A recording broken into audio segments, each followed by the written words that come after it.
Hi friends, కంటి చూపును మెరుగుపరిచే క్యారెట్ టమాటా కర్రీ అయితే చూడబోతున్నాం. స్టవ్ వెలిగించి కళాయి పెట్టి అందులో కొద్దిగా ఆయిల్ వేసుకుని ఆవాలు జీలకర్ర చిటపట్లాడిన తర్వాత ఒక్క ఉల్లిపాయ సన్నగా కట్ చేసుకుని వేయించుకోవాలి. ఉల్లిపాయలు వేగిన తర్వాత కరివేపాకు పచ్చిమిర్చి 1 టేబుల్ స్పూన్ అల్లం వెల్లుల్లి పేస్ట్ వేసి పచ్చివాసన పోయిన తర్వాత కట్ చేసిన క్యారెట్ ఉప్పు పసుపు వేసుకుని బాగా కలుపుకొని 2 నిమిషాలకు మూత పెట్టుకొని మగ్గనివ్వాలి.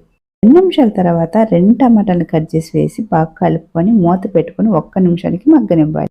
1 నిమిషం తర్వాత బాగా కలుపుకొని 1.5 టేబుల్ స్పూన్ కారపొడి 1 టేబుల్ స్పూన్ ధనియాల పొడి 1 గ్లాసు నీళ్ళు వేసి బాగా కలుపుకొని క్యారెట్ ఉడికేంత వరకు మూత పెట్టుకొని ఉడికించుకోవాలి.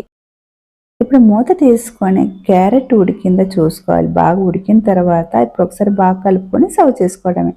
అన్నంలోకి చపాతీలోకి సూపర్ టేస్ట్గా ఉంటుంది.